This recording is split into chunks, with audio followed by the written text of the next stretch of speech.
Welcome to Amazing Animal Videos. It takes a village to raise an elephant after that elephant gets stuck in the mud.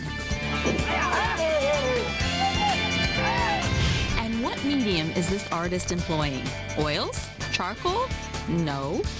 Goose poop. And how's this for teamwork? Red fire ants in Brazil make a raft of their own bodies. And do you think car alarms are shrill?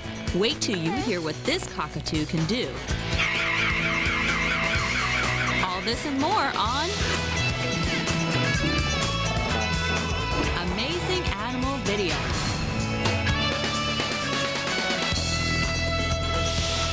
Hello, I'm Eileen Avery. You know, every good basketball squad knows the value of teamwork. And so does every member of this group of rescuers in Africa. If it weren't for some outstanding teamwork, Laura the elephant would still be bogged down. The African plains host one of the most beautiful animals in the world. The grace, power, and intelligence of the African elephant makes them seem almost invincible to the hazards of the land. However, this day turned out to be a very trying ordeal for one elephant. Dr. Ian Douglas Hamilton and his daughter, Dr. Saba Douglas Hamilton, founders of Save the Elephants, a nonprofit foundation based in Kenya, receive an emergency call. A 7,000-pound female elephant named Laura is dangerously stuck in the mud and desperate to get out. They estimated that she'd been there for 3 days. She was extremely tired and must have also been very dehydrated and very, very weak. She had absolutely no energy left at all. She was hardly moving, and it was only once people came around her that she became animated again. Dr. Douglas Hamilton knows that this is a life or death situation for Laura. The earth is soft and wet, and she is sinking deeper and deeper, all the while becoming increasingly distressed. Elephants can normally be pulled out with a huge, great big tractor, a grader or a caterpillar or something like that. But in this case, there wasn't any possibility of getting a vehicle anywhere near, so we just had to do it by manpower. We first tried to get her out with just about 20 people. The main piece of equipment we had was just a very long length of soft rope, which was totally impossible. We couldn't budge her. In a short time, the rescue team realizes they cannot do it alone.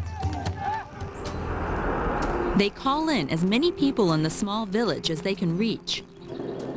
Within an hour, everyone comes out to help save Laura. My role in the rescue was to try to get the elephant to help us. And so I had to go in front of her so she would start thrashing around and trying to throw out her trunk towards me. After about 2 hours, I was almost giving up hope. I think she was quite near the end of her tether. I'm afraid that if we couldn't have got her out, she probably would have had to be put out of her misery with a bullet. Just as the sun is beginning to set and people are growing weary, everyone gives one last final effort to free Laura. We pulled and she budged a little bit, and finally Laura herself made one last gigantic effort, and she got her front feet out onto something that was a tiny little bit more solid, and the rope was pulling behind, and she stood up, tottering there, very weak, looking around her. There was a moment when the exertion suddenly changed to fear. Here was this huge elephant standing with everybody around it, with nowhere to run. You could see she was perfectly okay, except she was very weak, and she was still shaking. I was so happy when she stood up, and we just threw our arms around each other and said, well, we've saved the elephant. We have saved it. What the rescuers didn't know was the fact that they saved 2 lives that day. To everyone's surprise, Laura gave birth to a healthy calf the next month. Let's just hope it stays out of the mud.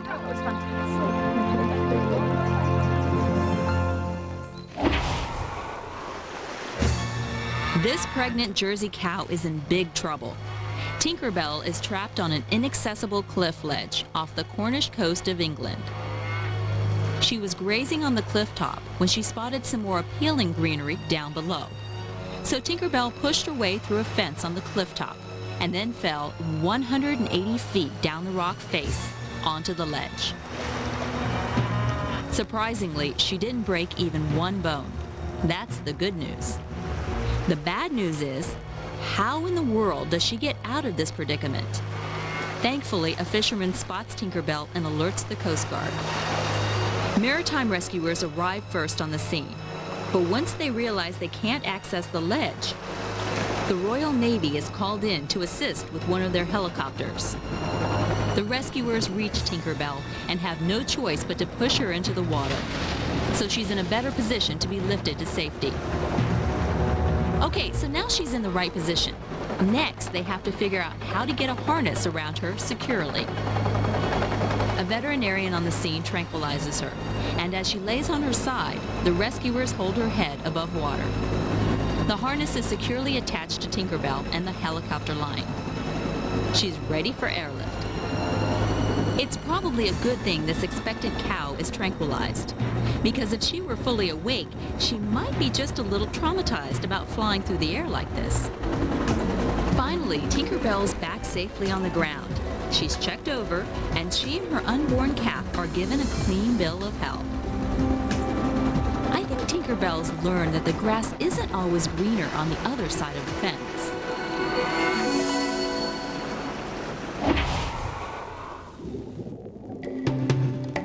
Vacationers at this aquarium in Sochi, Russia are checking out one of the fish displays, when one visitor with a video camera notices something unusual.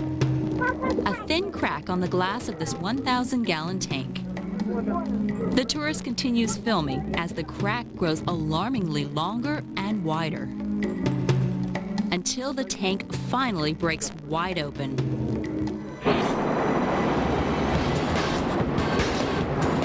Wow, we're talking major flood here. Dozens of stingrays are caught up in the deluge and pour out onto the sidewalk.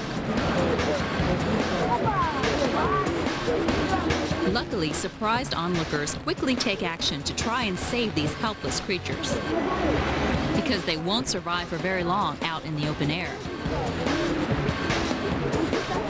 Now, even though these rays are relatively small, they have a venomous sting. But the rescuers bravely use their bare hands to help the aquarium staff scoop the fish into boxes so they can be put back into the water. Even this little girl is diligently doing her part to assist the rescue effort. These sea creatures can use all the help they can get because it's pretty clear that they aren't enjoying being fished out of water. Despite this harrowing ordeal, all of the fish are saved and are no worse for the wear. The aquarium had the tank repaired, and in a month, it's back to business as usual. Coming up next, how can a bird this small squawk up a noise this loud? And this dizzy sparrow needs a spin doctor. Stay tuned.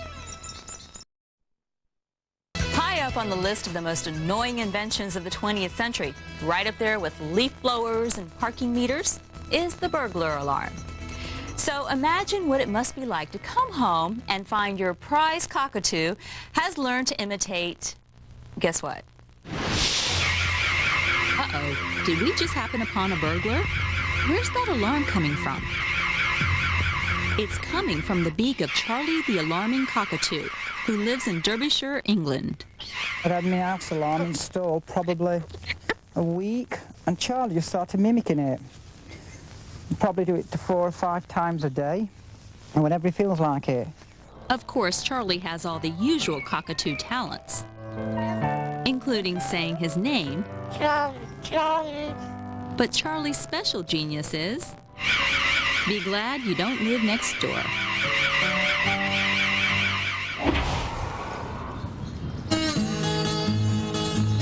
Leesburg, Virginia was a battlefield during the Revolutionary War and then the Civil War. Now it's under siege by a whole new group of invaders. Turkey vultures. 1,200 turkey vultures have decided to roost here in the winter. Why Leesburg? A local reporter suggests that the town's massive growth has produced a quantum leap in roadkill. More roadkill, more vultures. More vultures, more vulture poop. The locals have tried air horns, firecrackers, even firing light cannons at them. Nothing has worked. Police Sergeant Claggart Moxley is in charge of alleviating this menace. It's been noticeable probably for the last 7 to 8 years. Now, the last 2 to 3 years, it seems like it's really intensified as far as the number of the birds that we've seen that have been coming into our community, and as far as the damage that they've been inflicting on some of the trees in some of the neighborhoods in Leesburg as well. Besides despoiling the environment, these vultures have a habit of vomiting on people when frightened. So how can Leesburg get rid of them? We're hoping if the birds are relocated that, that maybe will be the last that we'll see of them. Wanted, warm, loving, highly tolerant city and or town who will make home for about 1,200 turkey vultures. Will provide all transportation. Cost? Nothing. Available instantly. Return policy? Don't even think about it.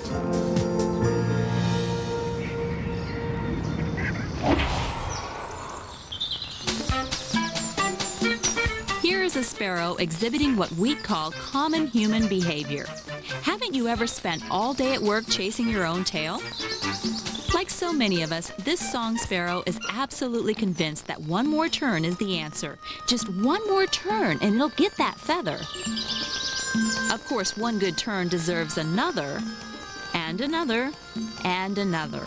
And pretty soon the whole day is gone and the world is spinning.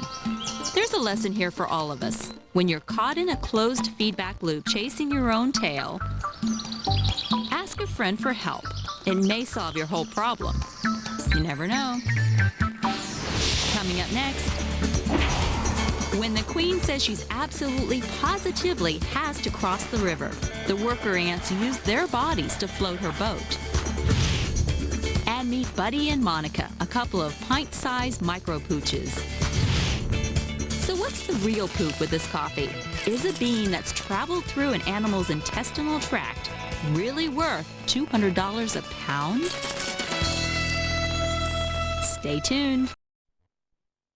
If you were searching for one word to describe the ants in our next clip, you'd probably settle on the word ingenious. Take a look at how well they work together to accomplish amazing feats. These ants are called leaf cutters. They're our first example of the astonishing work that ants can do as the power of instinct binds them together into a community of the common good. The biggest workers harvest leaves. They can strip an entire tree of foliage in one night. Others take the harvest leaves back to their massive underground colonies, some of which house up to 8 million ants. What happens next is no less amazing. Other worker ants chew the leaves into a paste, and the paste is used to grow a fungus that is the ants' only food.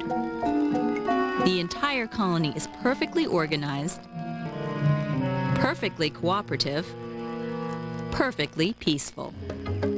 Next, the red army ant. By itself, one single red army ant isn't all that formidable. But when red army ants start working together, they can do practically anything. Like build a bridge with their bodies, allowing their fellow ants to pass from one tree limb to another. This is a kind of cooperation unknown in the human world, with the possible exception of some championship cheerleading squads.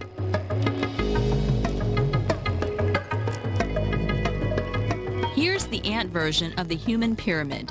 Unlike humans, these ants let their fellow ants use them as a kind of stepladder, and they do it for hours on end. Another species of ant with an amazing ability to achieve a mighty result through cooperation is the fire ant. Fire ants go army ants one better. Oh, sure, building an ant bridge is all well and good. But what about forming an ant raft and maneuvering that raft across the Amazon River? They do this to survive the annual floods. The water's surface tension keeps the raft afloat. The queen fire ant travels on top of the raft so as to keep her regal self completely dry. How do they steer this thing? They don't. They can only go where the tides take them, and they can stay afloat for days at a time until they happen to be pushed toward their new home. And if whatever cosmic force guides them toward your home, our advice is put up a for sale sign.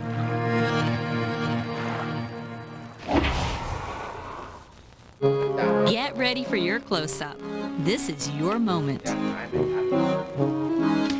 These two Yorkshires, Buddy and Monica, are here to be certified as the two smallest full-grown dogs in the world. They each weigh about 1.2 pounds, and they're owned by Chai Karchanikam of Thailand. These teeny tiny terriers are distant relatives of the original Yorkshires, which were bred in northern England more than 100 years ago to hunt rats in coal mines. Buddy and Monica seem to have a much easier life.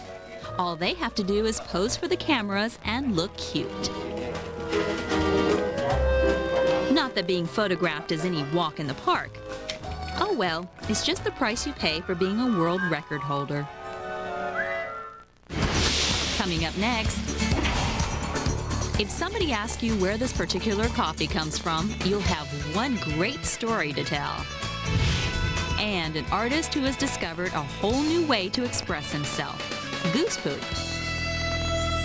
Stay with us. Designer coffee is all the rage. Colombia, Kenya, Hawaii. These places produce great beans.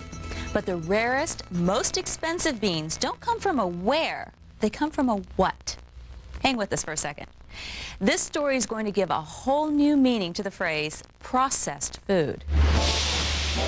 What are these coffee beans doing in a show about animals? Let's go inside the Roastery Coffee House in St. Paul, Minnesota to find out. The beans are called Kopi Luwak, and they retail at $199.95 a pound. They're so rare that roastery owner Jeremy Ratz keeps the beans tucked away in his desk drawer. Most beans are named after the country they come from. This bean is named after the animal it passes through, the luwak. How can we put this discreetly? The coffee beans come from the luwak's, excrement. We don't use the P word here. The luwak eats the berries of the coffee plant. And in what has to be the worst job on the planet, someone harvests them after they pass through the luwak. Jeremy buys them from importers and roasts the beans right here in the coffee house. Like diamonds from Antwerp. As processed by a luwak. And the taste? Well, urine-y taste. other taste testers went the politically correct route. It's been organically enhanced. If you didn't know what you were drinking, you might like it. Another liked the aroma, but that taste, like being kicked by a mule. It tastes kind of bitter to me. And when told where it came from, It's a little animal that eats the coffee cherry and then passes the beans out. Oh, you guys. No. Never ever tell women that. now you'll know what you're getting when your host offers you a hot, steaming Kopi Luwak.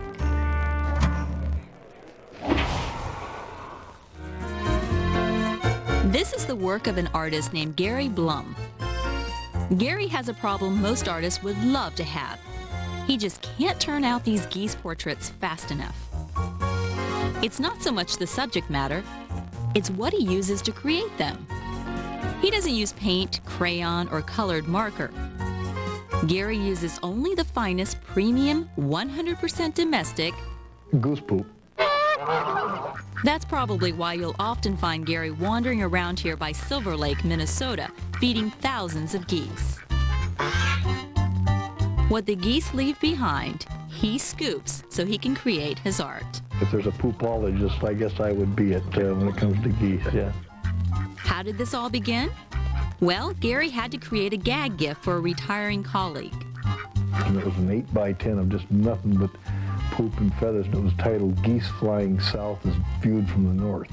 From this first experiment, Gary learned that the material worked better if dried and crushed to a dry powder. Gary is considered the premier artist in his field. He's also the only artist in his field. His singular vision has won him some impressive titles. Picasso Poo-Poo was probably one of the earlier ones, but my favorite is number 1 of number 2. Maybe the Duke-a-Doo-Doo. Gary's proud that his work is having such an impact in the art world. He doesn't even mind the occasional brickbat from a critic. He's in on the joke. You know, we got a lot of tough things going on in the world these days, so I don't mind people laughing along with me. Besides the extra money he makes and the praise he's received, working in this medium has also cured Gary of any desire to chew his fingernails. Thanks for joining us here on Amazing Animal Videos, your favorite place to find fascinating stuff like self-spinning sparrows and a cockatoo burglar alarm. If you'd like to know where we get our stories, well, you help a lot. Here's how you can get in touch. Just send an email to amazing_animals@discovery.com. That's amazing_animals@discovery.com. I'm Eileen Avery. Please join me next time for more amazing animal videos.